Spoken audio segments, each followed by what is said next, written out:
Hello everyone, I'm Mike. So I've been wanting to make this video for quite a while, and I've been kind of wanting to do a little bit of a basics of tube circuits sort of series, uh, because I think vacuum tubes are kind of they're having a resurgence, yes, but they've largely been forgotten, and a lot of people don't know how to deal with them. A lot of people don't know how to work with them. I've got a Facebook friend who's an electrical engineer who doesn't, he asks me for help with radio circuits all the time or for vacuum tube circuits because he generally deals with solid state work. So I kind of wanted to do a little bit of a basics of vacuum tube design because it's kind of a forgotten art. It's becoming lost, especially as people get older. And these are not really covered anymore in classes, and people don't deal with them anymore. I think they're pretty fascinating. So what I wanted to do is I wanted to start with one of my favorite designs, and that is the push-pull vacuum tube circuit. And I haven't really had a good example to show you.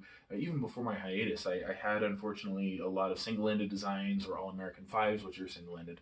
I didn't really have a very good push-pull tube circuit to deal with. But this guy here is push-pull. It is a 6F6 push-pull. Yes, 6F6 is the output tube on this guy. So what I've done is, this is a very complex radio. There's a lot going on here. As you can see, there's a lot on this radio. And I'm not going to cover the radio circuits right now. This is more of a fundamentals. I'm not even going to go into the math behind a lot of the push-pull theory and how a lot of this works.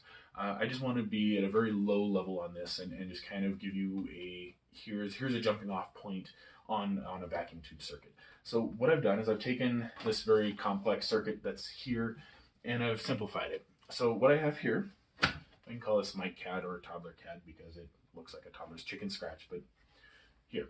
So what I've got is I've got 4 vacuum tubes, the output transformer and the speaker, and these two are going off to the radio side. Now everything on this side is all radio frequency.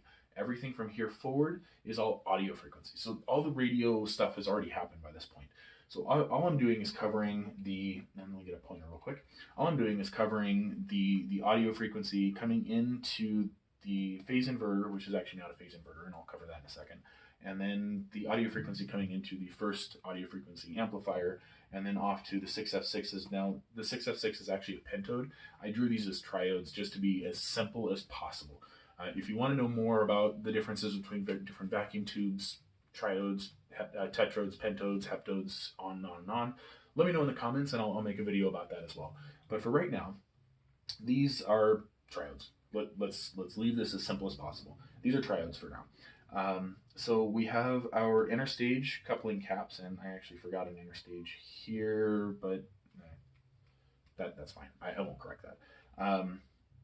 So there should actually be another set of caps here to keep DC out of the output transformer because DC kills transformers. You don't want DC here. So what we have is we have this side. Actually, let's start with the audio frequency side. This is going to be your in phase. So here's the sine wave. If we're feeding a sine wave into the radio side of it way off over here, it's going to be coming in as this shape right here. So this is the non-inverted or in phase side.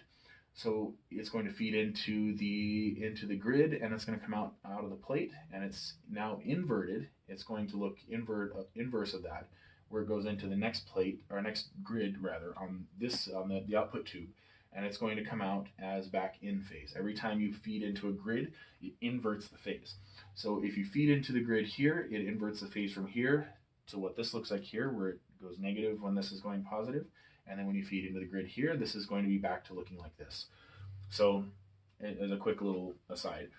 So then off over here, we're actually not inverting. If you notice, these two sides are identical. There's a reason for that.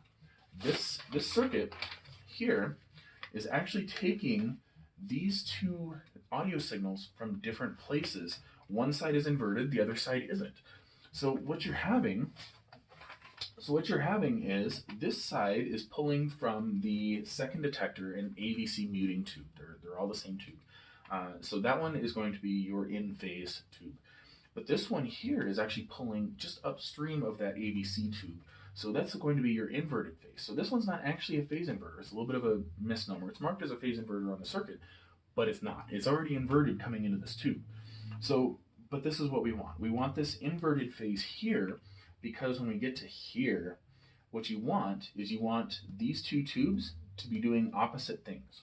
It sounds backwards. It sounds not very intuitive, but think of these two tubes like two guys standing on a railway handcar. You can't have both people pushing down on that lever at the same time. It won't go anywhere, right? You want this guy to be pushing down while this guy's pulling up. Push, pull, right? So what we're having is we're tying this the center tap of your output transformer to ground. This sets this as your ground reference. So that means that this side here is going to be negative while this side up here is going to be positive.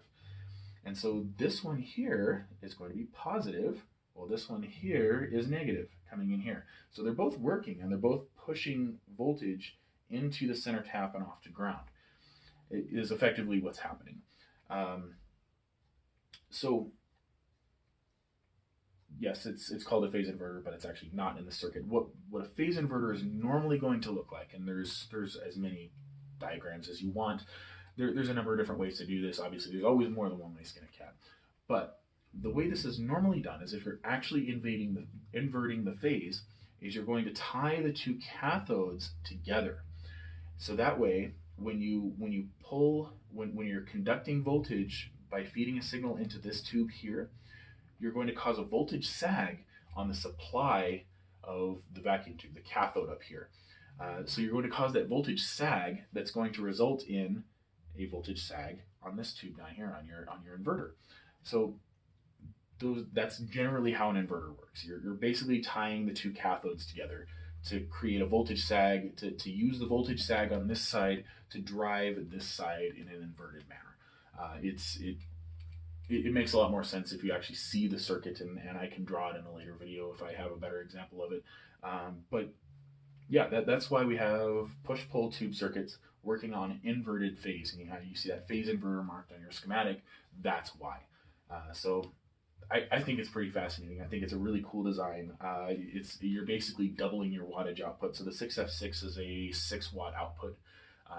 Double that, you get 12 to 13 watts. Is I think what this guy is actually outputting is 12 to 13 watts.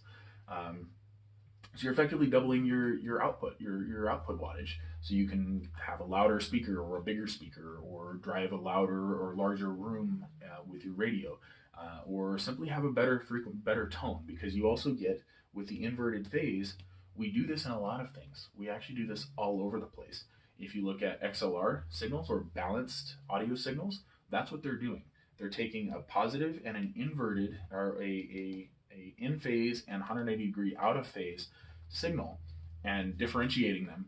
So that way, if you have noise, which is going to be random garbage on the line, basically, it can affect these two individually. But if you're differentiating these two and then feeding them back in a combined differential circuit on the other end of the differential generation, where you're generating these inverted phase and these inverted phase signals, what's going to happen is you're going to get rid of a lot of that noise, because the noise is going to be random. It's not going to be equal between this side and this side. So you're having the same effect here as well. You get a cleaner signal from a push-pull tube than you do a single-ended tube. Now, there's other things that happen. You have other forms of distortion that you're introducing. All of anything is always a game of trade-offs. It's going to be dependent upon whether you would rather have the loss of this noise that can be randomly generated, or if you want to introduce a new your push-pull noise. And I'm not familiar with the name of what that's called, but there is a noise level that's introduced with a distortion that's introduced with push-pull circuits that you are introducing by not having a single-ended and differential signal like this. So anyways, that's basically what I wanted to show you. I thought it was really cool and thought it was worth showing, and I wanted to start doing an electronics vacuum tubes 101. So if you like it, let me know. If you want to know more about the internal structure of vacuum tubes, I can do a video on that. If you want me to walk you through how differential signals work and more on how radio decoding works, I can do that as well. Let me know. If you want to know, I'll make a video on it. Let me know in the comments. Catch you next time.